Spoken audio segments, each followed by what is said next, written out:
ഇവിടുന്ന് നേരായിട്ട് വീണാ കഥ കഴിഞ്ഞില്ലേ. വണ്ടി ആയിട്ടൊക്കെ വരുന്നവരാണെങ്കിൽ ഇവിടം വരെ വണ്ടി വരും. ഇവിടുന്ന് ഏകദേശം 1 കിലോമീറ്റർ ഉണ്ട്. 1 കിലോമീറ്റർ കഷ്ടിയുണ്ട് നമ്മളെ സ്പോട്ടിൽ. 1.5 കിലോമീറ്ററിന്റെ അടുത്തുണ്ട് നമ്മൾ ഇന്ന് പോണ സ്പോട്ടിലേക്ക്. നമുക്ക് പോയോ. നാട് തീർന്ന് കാട് തുടങ്ങുന്നിടത്ത് ഒരു 500 മീറ്റർ കുത്തനെയുള്ള കയറ്റം കയറി വന്നാൽ ഈ ഒരു ബോർഡ് നമുക്ക് കാണാം. ഈ ബോർഡ് കഴിഞ്ഞാൽ പിന്നെ മുമ്പോട്ട് നാട്ടുവഴികൾ മാത്രമേ ഉള്ളൂ. നാട്ടുവഴി കൂടെ കുറച്ച് മുമ്പോട്ട് പോയാൽ നമുക്ക് ഒരു അരുവി ക്രോസ് ചെയ്യാണ്ട്. 1 കിലോമീറ്റർ അല്ല കേട്ടോ, കുറച്ച് കൂടുതൽ ഉണ്ടാവും നടക്കും. കാട്ടുവഴി കൂടെ നടന്ന് ചെറിയ കയറ്റൊക്കെ കയറി എത്തുന്നത് നമ്മൾ ഈ സ്പോട്ടിലോട്ടാണ്. ഇത് നമ്മൾ ഒരുപാട് റീൽസിലൊക്കെ കണ്ടിട്ടുള്ള സ്ഥലം തന്നെയാണ്. ഇവിടെ ഫാമിലീസും കുട്ടികളൊക്കെ വരുന്ന സ്ഥലമാണ്, വരാൻ പറ്റിയ സ്ഥലം. പക്ഷെ നമ്മൾ പോകുന്നത് അതുക്കും മേലെയാണ്. ഇവിടുന്ന് മുകളിലേക്ക് വഴികളില്ല, കാട്ടരുവിയിലൂടെ തന്നെ നടന്നു. ഇവിടുന്ന് അങ്ങോട്ട് ചെറുതും വലുതുമായ 3ഓളം വെള്ളച്ചാട്ടങ്ങളുണ്ട്. കാടും മലയും പുഴയും പ്രകൃതി ഭംഗി ആസ്വദിക്കുന്നവർ എന്ത് റിസ്ക് എടുത്തും എവിടെ വേണമെങ്കിലും പോകുന്നല്ലേ. നമ്മുടെ നാട്ടിലായതുകൊണ്ട് തന്നെ ഇവിടെ പോകുന്നതും വരുന്നതും വലിയ റിസ്ക് ഉള്ള കാര്യമല്ല എന്നായിരുന്നു ഞാൻ വിചാരിച്ചത്. പക്ഷെ നമ്മൾ പ്രവാസിയായതിനു ശേഷം കാടും കുന്നും മലയൊക്കെ കയറിയിട്ട് കുറെ കാലമായില്ല. അങ്ങനെ ഇവിടുന്ന് മുകളിലോട്ട് കയറുമ്പോൾ 3ഓളം വെള്ളച്ചാട്ടങ്ങൾ കഴിഞ്ഞ് ഞങ്ങള് അവസാനം ആ സ്പോട്ടിൽ. ഒരു കാര്യം ഞാൻ ഉറപ്പുവരാം, നിങ്ങൾ ഈ സ്ഥലം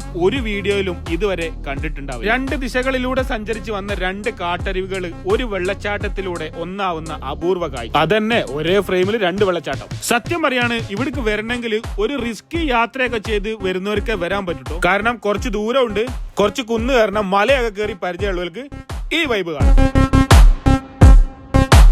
അങ്ങോട്ട് കയറുക എന്ന് പറഞ്ഞാൽ വലിയ റിസ്ക് ഒന്നുമില്ല, സിമ്പിൾ ആയിട്ട് കയറി പോവാം. അപകടം പിടിച്ച ഏരിയ ആണ്, പക്ഷെ ഇറങ്ങാൻ കുറച്ച് റിസ്ക് ആണ്. അത് എത്ര ആരോഗ്യമുള്ള ആളാണെങ്കിലും കുറച്ച് റിസ്ക് ആണ് ഇറങ്ങാൻ. നമ്മുടെ നാട്ടിൽ നിന്ന് ഏത് വീഡിയോ ആയിട്ടാലും എല്ലാവരും പറയുന്നതാണ് ലൊക്കേഷൻ കറക്റ്റ് ആയിട്ട്. അപ്പൊ ഇതിന്റെ ലൊക്കേഷൻ പിടിച്ചോളി. കോഴിക്കോട് താമരശ്ശേരിക്ക് അടുത്ത് കട്ടിപ്പാറ അങ്ങാടിന്ന് അമരാട് റോഡിന്, അമരാട് മുസ്ലിം പള്ളി കഴിഞ്ഞ് റോഡ് തീർന്നിട്ടോ. ബാക്കി നിങ്ങൾ വീഡിയോ കണ്ടാൽ മതിയാ.